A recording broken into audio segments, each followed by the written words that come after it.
నాకు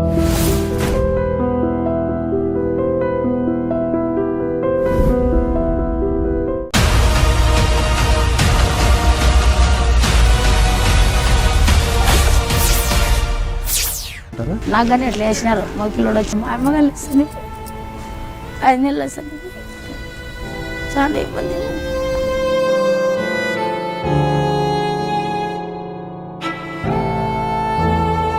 మా అమ్మ ఇప్పుడు 5 నెలలు 6 నెలలు 6 నెలలు జరుగుతుంది చనిపోయి. మా నాయన కాళ్ళు లేవు ఇప్పుడు. ఏందో అట్లే సరప్పులు అయినాయి అయ్యే ఏందో అట్లే కాసుకోండా.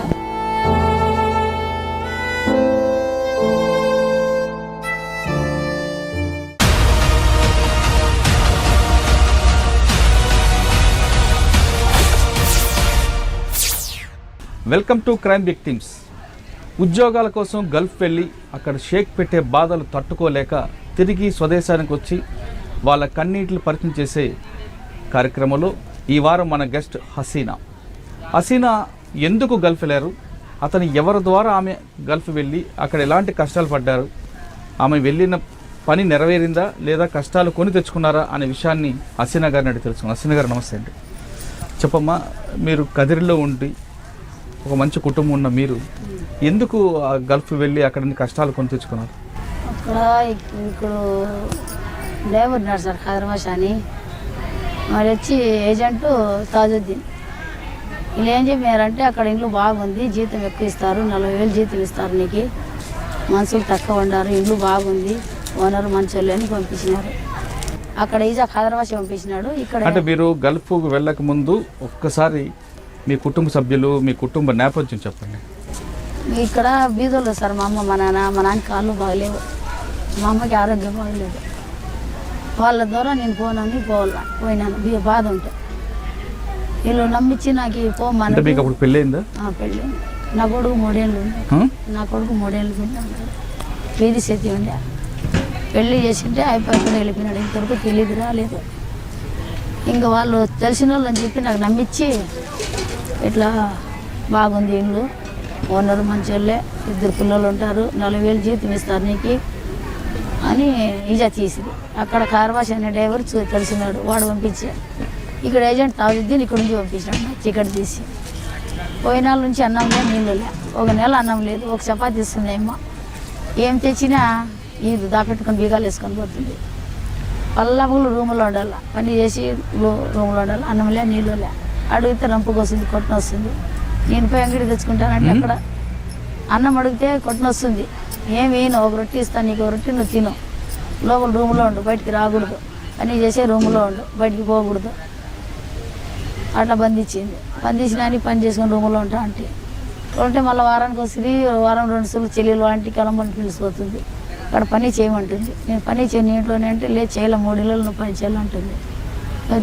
చేయకపోతే కొట్టన వస్తుంది, కొడుతుంది, మళ్ళీ మొగితో కొట్టిస్తుంది. అయిపోయి కొడతాడు. వాళ్ళు టార్చర్ పెట్టింది. టార్చర్ పెట్టినాక మళ్ళీ వాళ్ళ అమ్మ ఇంటికి పోతే వారం ఉంటే ఆడ పని చేయాల.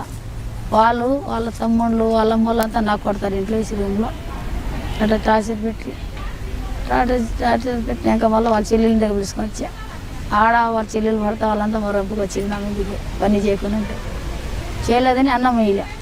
అన్నం వేయకుంటే వేరే పని మనుషులు కిటికీలో నుంచి ఇట్లా విసిరేస్తారు, నీళ్ళు బాటిల్ చిన్నది అన్నం, అది తిని అట్లే గడిపినాను. గడిపినాక రాగా ఇంక ఊరు పంపించాలంటే ఊరు పంపించమన్నారు. 2 లక్షలు నువ్వు కట్టు పంపిస్తాం నీకు అంటే పంపించము అని అట్లే బంధించి రూమ్లో. అట్లే 2 నెలలు ఒకసారి పడితే అన్నంలే. మళ్ళా 2 నెలలు అయిపోయినాక 2 లక్షలు కడితే పంపిస్తాంలే నీకు పంపించమని వాళ్ళకి 1.5 లక్ష కట్టిన అప్పు చేసి. 1.5 లక్ష కడితే వచ్చేదాన్ని ఇక్కడ అప్పు చేసి వడ్డీకి ఇచ్చి ఇలాంటి చచ్చిపోతా చంపేస్తాను ఆ రోజు. ఇప్పుడు 5 నిమిషాల డబ్బులు నీకు చేరితే మేము పానంతో వదులుతాం నీకు, లేదంటే పానం తీసేస్తామన్నారు. మీకు జీతం ఇవ్వాల్సింది పోయి వాళ్ళ మీద డబ్బులు ఎందుకు అడుగుతున్నారు? జీతం ఇలా సార్, జీతం ఏమన్నారు, మేము జీతము 2 లక్షలు ఖర్చు పెట్టి నీకు పిలుచుకోండి ఇక్కడ, 2 లక్షలు కడితే ఇంటికి పంపిస్తాము, నీకు జీతంలే ఏమీ లే. అచ్చా, మీ 2 లక్షలకి బ్రోకర్ మీకు అమ్మేశాడు? 2 లక్షలకి తీసుకోండి నీకు తాజుద్దీను ఖైరవాష్ ఇచ్చిండేది నాకు. నేను మేడం చెప్పింది 2 లక్షలు తీసుకుని ఇచ్చినాము. ఆ 2 లక్షలు కడితే ఇక్కడ నీకు పంపిస్తాము లేదంటే ఇక్కడ చంపిస్తాం నీకన్నారు. వాళ్ళ ఇంటికి ఫోన్ చేసేసరికి మా అమ్మ వాళ్ళు అప్పు చేసి పంపించింది, రూమ్లో బంధించేసినారు. అలా సరేలేని టికెట్ ఓకే అని చెప్పి మళ్ళీ అనేక సార్లు ఇబ్బందులు పెట్టి తీరా వచ్చేటప్పుడు కానీ నైట్ 2 గంటలప్పుడు గేట్ కాడ మనుషులకి పెట్టి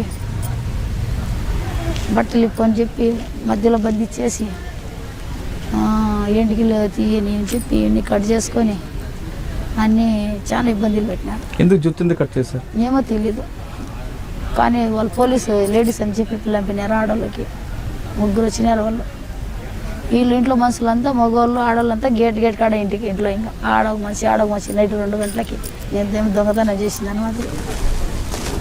అట్లా చేసి బట్టలు ఓపెన్ చేసినారు. బట్టలు ఓపెన్ చేసి వెనక్కి తిరుగు ముందరికి తిరుగు అట్లా తిరుగు ఇట్లా తిరుగు అని అన్నీ చెక్ చేసినారు. చెక్ చేసి ఇది చేసినారు. మళ్ళీ వాళ్ళ మీద బట్టలను తీసుకున్నారు. వాళ్ళే చెప్పులతో సహా నావి, నా బుర్కాతో సహా, బట్టలతో సహా అన్నీ ఏమిలా నాకు. పాత బురక పక్కన వాళ్ళు ఉంటే వాళ్ళ దగ్గర ఇప్పించుకొని ఇంకా బండ్లు ఎక్కేటప్పుడు వాళ్ళ మీద ఒకటి నైట్ ఇచ్చేసినారు అంతే. నావన్నీ తీసుకున్నారు. తీసుకొని ఇంకా బురకా కానీ లేదు, ఓపెన్గా ఎట్లా వచ్చేది రోడ్లోకి ఏడ్స్తా అంటే బయట ఇట్లా పండుకొని నైట్ ఏరియా వాళ్ళు వచ్చి అప్పుడు చెప్పులు బురకా బట్టలన్నీ ఇచ్చి ఏడ్సొద్దమ్మా బాధపడ్డదు మేము ఇస్తాంలేని ఇచ్చి మళ్ళీ టికెట్ 2 గంటలకు తెచ్చిచ్చి అటు చేసినారు. అటు చేసి బయట పంపించింది. బయట పంపించినాక ఈ డ్రైవర్ వచ్చా పిలుచుకున్నాడు. అంటే కాళ్ళు చేతులు పట్టుకున్నాడు. ఆమెకు చంపేసి మా వాళ్ళు మాకు చంపేస్తారు అక్కడ పోతే అమ్మకి మీరు వదిలేయండి అంటే మేము విడిచిపెట్టాము, నువ్వు ఎవరు చెప్పేదానికి, నువ్వే అమ్మకి ఎత్తుకొని వ్యభిచారం చేపిస్తాడు బయట అని ఇట్లా తగలగట్టి వాళ్ళకి మరి అన్నీ ఇది చేసుకుని మళ్ళా చాలా ఇబ్బంది పెట్టి వచ్చేటప్పుడు అన్నంలే నీళ్ళలే ఏరేమో ఇస్తా అంటే ఆమె మీదకి గొడవ చేసి నీ పంపి ఊరికి మేము చంపేస్తాం నీకు అని చెప్పి మళ్ళీ చాలా ఏదో ఏరే విధంగా టార్చర్ పెట్టి అంతా నాకు. అంటే మీరు వంట చేయడానికి వెళ్ళారు అక్కడికి, వంట చేయడానికి గల్ఫ్లో ఎవరింటికి వెళ్ళినా ఆ చుట్టుపక్కల వాళ్ళందరూ తీసుకొచ్చి వాళ్ళు పరిచయం చేయడం, వాళ్ళ పట్ల శారీరకంగా సెక్స్గా వాడతారనేది ఒక వార్త ఉంది, అది నిజమేనంటారా? అది నిజమే అంటే సార్ మనం పోతే మనకి చేస్తారు, వాళ్ళ ఇంట్లో చేస్తారు, మనం భద్రంగా ఉండాలా, రూమ్లోంచి బయటకు పోకూడదు. రూమ్లోంచి బయటకు ఎట్లా చేస్తే వాళ్ళు చేసేది నిజమే. అట్లని ఇద్దరికి చంపేసినాడు పక్కనే, నేను విన్నానే రియాజ్లో సౌదీలో ఇద్దరికి చంపేసినారు ఫిలిపీన్స్కి. అట్లే వాళ్ళే ఇంటి మనుషులే, వాళ్ళే రేపు చేస్తారు, వాళ్ళే పానాలు తీసేస్తారు. అనవసరంగా పట్టుకుంటారు రూముల్లో ఉన్నా కానీ మా మీదే శిక్ష చేస్తారు. నాకు కానీ అట్లా వేసినారు. మా పిల్లడు వచ్చి వాకిలు కొట్టినాడు, కొట్టింటే నేను తీయలేదని కొట్టి వాళ్ళ అమ్మ నాయన పిల్లోడు కేసు పెట్టినారు నా మీద. పోయి పోలీస్ స్టేషన్లో పోయి వాళ్ళకి పోలీసులు పిలిపి పోలీసులు పిలిపితే ఏమా ఎందుకు నువ్వు గొడవ చేసినా అంటే నేను అడిగేది. నేనేంటే నేనేం గొడవలు చేయలేదు సార్, నేను ఆ పని నేను చేసుకున్నా. అదో మధ్యాహ్నం పోయి రూమ్లో ఉండా ఆ పిల్లోడు వచ్చి రోజు తలుపుతారు, నేను తీయలేదని కొట్టినాడు. కొట్టిండే నేను నంపుకేసుకున్నా కొట్టినాను.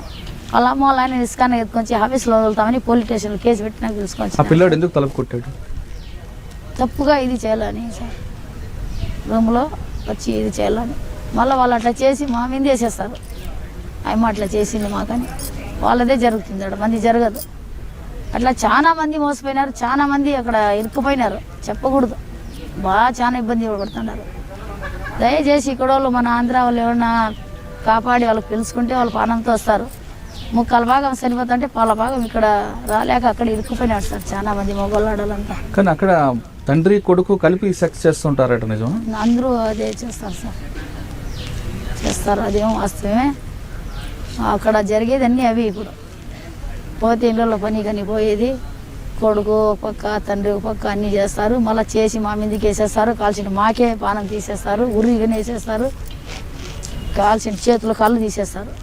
వాళ్ళే చేసి తప్పు. మరి పోలీసులు ఉంటారు కదా? పోలీసులు విన్నారు సార్, అంతా ఒకటే కదా. వాళ్ళు మాకే చెప్తారు, నువ్వు చేయింది ఎందుకు వస్తారు వాళ్ళు, నువ్వు పిలిచింటే నువ్వు చేసింటే వాళ్ళు వచ్చింటారు, ఇలాంటి ఎందుకు వస్తారు అని అడుగుతారు మాకు.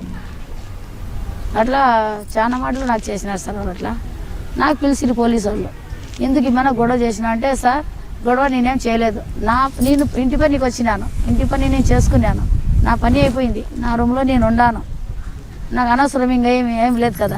నా రూమ్లో నిన్నాక సారిసరిగా పిల్లోడు పెళ్లి కాని పిల్లోడు వచ్చి వాకిలు కొడతాడు నాకు నైట్ 1 గంటకు 2 గంటలకి 3 గంటలకి. ఏం అవసరం సార్ వాకిలు ఎందుకు కొడతాడు నాకు, నాతో ఏం పని వానికి అంటే మా పని ఉండదేం పిలిచినాడేమో, పనికి లేదు సార్ కొట్టకూడదు అట్లా, వాడు కొట్టినాడు నేను కొట్టినా వానికి, దాంట్లో తప్పేముంది సార్ అంటే సరేలేమ్మా మీ పిల్లోనికి పిల్లంపు, మీ పిల్లోడు ఎందుకు కొట్టినాడు అమ్మ పోయి అట్లా వాకిలి కొట్టకూడదు కదా, మంచిది కాదు కదా పద్ధతి అంటే లేదు సార్ అమ్మ చెడుగా చెప్తాంది, అమ్మ పిల్లలు అట్లా చేయరంటారు వాళ్ళు. అయినా దేవుని దయ వల్ల వాళ్ళ మాట వినలే వాళ్ళు పోలీసులు, నా మాట విన్నారు. నా మాట విని ఎట్లమ్మా మీరు తనాజులు ఇస్తారా, బయట పని చేసుకుంటుంది ఆయమ్మ సార్లు పడి కంపల్సరీ వచ్చినారు బీదోర్లు వాళ్ళు, ఊరి మీద ఊరు, మీరు ఎట్లా చెప్పానంటే మేము తనాజులేమో వాళ్ళ ఇక్కడ ఉండకూడదు, ఆమె ఊరికి వెళ్ళిపోవాలా, ఆమె మంచిది కాదు అని చెప్పిన. మళ్ళీ వచ్చి టికెట్ ఎట్లా ఇంకా అంటే టికెట్ ఆమె తీసుకోవాలి డబ్బులతో, జీతం ఏంటి జీతం ఇలా ఇచ్చేసినా మేము తీసుకున్నాం. ఇలా సార్ నాకు జీతం ఇలా, వాళ్ళు డబ్బులు ఇలా అసలుకి నాకు అన్నం ఇలా జీతం ఇలా, నా బట్టలు గుంజుకున్నారు. ఒక నైట్ అయితే నేను ఉంటా సార్ కట్టిన బట్టలతో, బురకాగా లేదు వాళ్ళు అసలు ముస్లిమ్స్ అయితే ఇట్లా చేస్తారు నాకు, వాళ్ళు మీరే చెప్పండి ఎట్లన్నా వాళ్ళు అని చెప్పి. సరేలమ్మా మీరెందుకు చేసినారు అట్లా అంటే మేమేం తీసుకోవాలే, ఏం తెచ్చి ఇలా ఉత్తి చేతలు వచ్చింది వచ్చేటప్పుడు 2 లక్షలు కట్టి మేము పిలుచుకోండి అమ్మకి, ఆమె 2 లక్షలు ఇప్పుడు కడితే మేము పంపిస్తాం ఊరికి, లేదంటే మేము చంపేస్తాం ఇక్కడ అమ్మకి.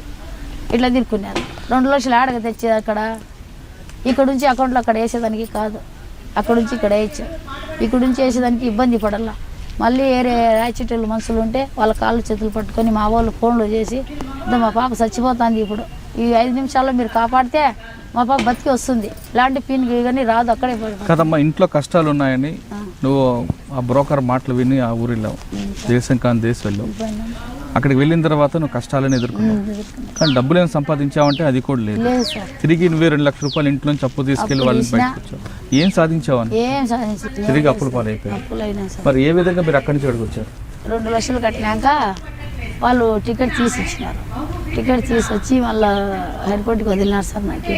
టికెట్ తీసి వచ్చినాక కానీ 2 గంటలకి ప్లేన్ టికెట్ నైట్ రావాలా, అయినా కానీ ఆ టైంలో కానీ మగవాళ్ళకి అందరికి పిల్లంపి ఇంట్లో వేసుకొని టార్చర్ పెట్టినారు. ఆడవాళ్ళంతా నిలబడి మగవాళ్ళకి పిలుచుకొని వచ్చి మా తమ్ముళ్ళు వస్తారు నీ దగ్గరికి అట్లా అట్లా అని చెప్పినారు. మళ్ళీ డ్రైవర్కి ఏమన్నా చెప్తే డ్రైవర్ ఏమంటాడంటే నువ్వు బాగుండావు, నువ్వు నా మాట వింటే నేను పని చేసిస్తాను, లేదంటే చేయను అట్లా అని టార్చర్ పెట్టినారు సార్.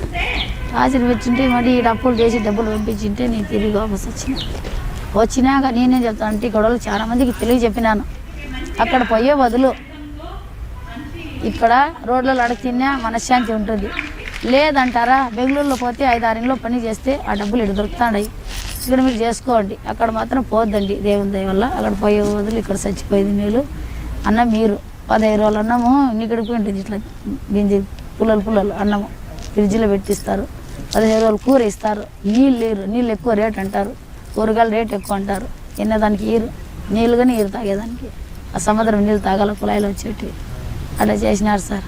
ఇప్పుడు అక్కడ నుంచి వచ్చిన అప్పులు పాలైపోయినా, అప్పుల్లో ఇది అయిపోయినా, ఫినిష్డ్ అయిపోయినా మనిషి. ఇప్పుడు వచ్చే పని చేస్తే అంత బాగుంటుంది, అంతకుముందు బాగుంటే నేను అక్కడేమో 2 నెలలు అన్నం లేకుండా చేసిన ఫినిష్డ్ వచ్చేసి ఇప్పుడు తిరగలేను సార్, ఎక్కువ పని కానీ చేయలేను, అప్పులు అయిపోయినాయి సార్ ఎక్కువ. ఆ డబ్బులు అప్పుడు నుంచి వడ్డీలు కట్టలేక మందులు కట్టలేక చాలా అప్పులు అయిపోయినాయి. ఇప్పుడు పనిగానే చేయలేను, వేరే పనిగానే చేయలేను, పూలు అల్లుకుంటా అంటే 2 పొట్లాలు అవి అల్లలేను, అవి వెళ్ళితే ఇప్పుడు షుగర్ ఎక్కువ అయిపోయింది ఇప్పుడు టెన్షన్తో.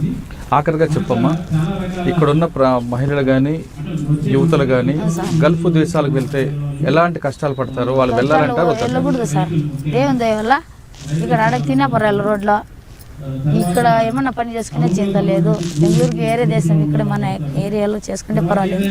గల్ఫ్ దేశాలు పోతే ఇప్పుడు పోయిన వాళ్ళకి చాలా ఇబ్బందులు ఉన్నాయి సార్, నీళ్లు దొరకవు, అన్నం దొరకదు. ఈ పోయిన వాళ్ళు అంతా పీనికి లై రావాల్సిందే, వాళ్ళు చంపేసన్నారు. ఇప్పుడు లోపల అన్నమే నీళ్ళు బంధించేస్తారు, వాళ్ళే రేపు చేసేసి వాళ్ళే బయట పోయి ఇట్లా అయింది అని చెప్పేస్తాను. పక్కన ఉండే ఇంట్లో సార్ ఒక ఇంట్లో జరిగిన పరిస్థితి ఫిలిపీన్స్ ఉన్నది, ఆయప్ప ఇంటి ఓనర్ ఆయన మొత్తం ఇది చేసుకుంటా అన్నాడు. జరిగిందే ఆయప్ప బిడ్డలకు తెలిసింది ఆ మాట, తెలిసి ఏం చేసినారు, మేము బంధువుల ఇంటికి వెళ్తామని వెళ్ళినారు సార్. వెళ్ళినట్లు వాళ్ళు కాసుకొని ఉన్నారు. ఈ సెట్ వచ్చినాడు, దాంట్లోకి ఇంట్లో రూమ్లోకి దూరినాడు. పని మనిషి ఉండదు కదా, ఆయమది ఏం తప్పు, ఆయమ ఉండదని ఇప్పుడు దూరినాడు. వాగలేసేసినాడు. ఇంకా వాళ్ళు అక్కడ పోయిన వాళ్ళు బంధువులు ఇంటికి పోయినామని నటించినారు కదా, వాళ్ళు వాపస్ వచ్చినారు. వాపస్ వస్తే ఏం జరిగింది ఆడ లోపల 100గా ఇద్దరు దొరికేసినాడు. ఆ మనిషికి వాళ్ళ మనిషికి పక్క పెట్టుకున్నారు. ఈ అమ్మకి చాకు తీసుకొని ఒంటికి సెలవులో పానంతోనే పొడిచి తీసినారు. చేస్తావు ఇట్లా పని చేస్తావని ఎత్తుకొని పోయి కసుడు డబ్బా కాడ బయట ఇంటి ఎదురుకు కసుడు డబ్బా వేసేసినారు. పోలీసు వాళ్ళకి తెలిసింది. పోలీసు వాళ్ళు వచ్చిరి, ఏమడిగిరి ఆ పని మనిషికి ఎవరు చంపిన మీ ఇంటిది అంటే ఏమన్నారు వాళ్ళు, అది బయట వ్యభిచారం చేసుకుంటాను, అది వ్యభిచారం చేసింది కాబట్టి ఎవరు చంపి ఆడేసేసినారు అని చెప్పి. అయ్యో, పోలీసు వాళ్ళు ఏం చేస్తారు, ఇంకా ఏమో అట్లా పని చేసిందేమో, అట్లే జరిగిందేమో, అందుకే అట్లా జరిగింది అమ్మకి. మీరు చూడలే, మేము చూడలే, తప్పు అమ్మదే. పై మనిషి బిడ్లు బాయా తల్లిదండ్రి పోయి నమ్ముకునే వాళ్ళు అక్కడ పోయిన దానికి పైసాలే మనిషిలే. మా బిడ్డ ఉంది ఇంకా వస్తుంది ఇంకాలే ఎంతమంది సార్ అట్లా చంపేసాండేది. నా కళ్ళారు ఎన్నో చూసినా నేను. ఏమంటే నాకు దేవుడు కాపాడి నేను మంచి చేసినా కాబట్టి ఆ దేవుడు నా ఇపుల మీద నేను చనిపోయేదాన్ని సార్. వచ్చినా తిరిగి వీళ్ళకి పీనికి మన్ను అయిపోద్ది. నేను అక్కడే వేసేసారు. నాకు 5 నిమిషాలు నాకు టైం ఇచ్చింది. 5 నిమిషాలు అక్షాట్లు పడి రాయిచీట్లకు ఫోన్లు చేసి అక్కడ ఉంటే మనుషులు వాళ్ళ పళ్ళంపి నా దగ్గర పంపించి మనుషులకి తెలిసిన వాళ్ళు డబ్బులు కట్టండి అమ్మకి చంపేస్తారంటే అప్పుడు డబ్బులు కట్టి 2 లక్షలు కట్టింటే అప్పుడు టీకా తీసిచ్చి టార్చర్ పెట్టి పంపించిన డబ్బులు కట్టాక కానీ వాళ్ళ మీద బట్ట లేకోకుండా. ఇక్కడికి వచ్చిన తర్వాత మీ కుటుంబ సభ్యులు మీకు ఏ విధంగా ఆదరించారు? బాగా కూడా చూపించారు సార్, ఏడ్చి బాధపడి అంతా. ఇప్పుడు మా అమ్మగారు చనిపోయి 5 నెలలు చనిపోయి చాలా ఇబ్బంది. ఇప్పుడు ఎవరు లేరు చూసేవాళ్ళు. అర్ధరేతిరికి వచ్చి డబ్బులు లేవు చేతిలో, అప్పులు అయిపోయినాయని మా అమ్మ ఉండే. మా అమ్మ ఇప్పుడు 5 నెలలు అయిపోయి 6 నెలలు 6 నెలలు జరుగుతాయి చనిపోయి. మా నాయన కాళ్ళు లేవు. ఇప్పుడు ఏందో అట్లే సార్ అప్పులు అయినాయి, ఏందో అట్లే కాసుకొని ఉండ. ఏదైనా పనికి వెళ్దామంటే బెంగళూరు 2 నాళ్ళు పోతే చేయలేకపోతే వచ్చేసిన వాపసు. ఇప్పుడు మేట్లాటోళ్ళ దగ్గర ఎవరిన ఇస్తే గడుపుకుండేదిను అట్లే పోతుంది. ఎట్లనో ఏం పని చేయలేదు సార్, కొనిస్ట్ అయిపోయినాను. అప్పులు కానీ కొన్ని ఉన్నాయి, చూడాలి అవి ఎట్లా చేసి అట్లా పరిస్థితి అయింది సార్. అక్కడ పోయి ఇట్లా మిగిలిచ్చినాము. దేవుని దయ వల్ల ఇక్కడ వాళ్ళకి ఇంకా పోవద్దు నేను అందరికీ తెలియజేస్తాను.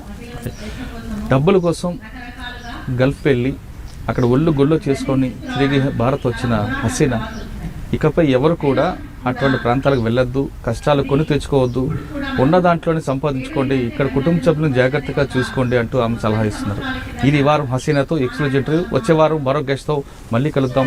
అంతవరకు నమస్కారం. For more videos, subscribe to iDream. And loads of fun entertainment and content. Do watch iDreams. Do subscribe iDream Media. దయచేసి iDreams మీరు సబ్స్క్రైబ్ చేయాల్సిందిగా నేను కోరుతున్నాను. I am Dr. Nayak, DT Nayak. For more videos, please subscribe to iDream. Please subscribe iDream News. Please subscribe iDream. Please subscribe iDreams. మీరు చూస్తున్నారు iDream News.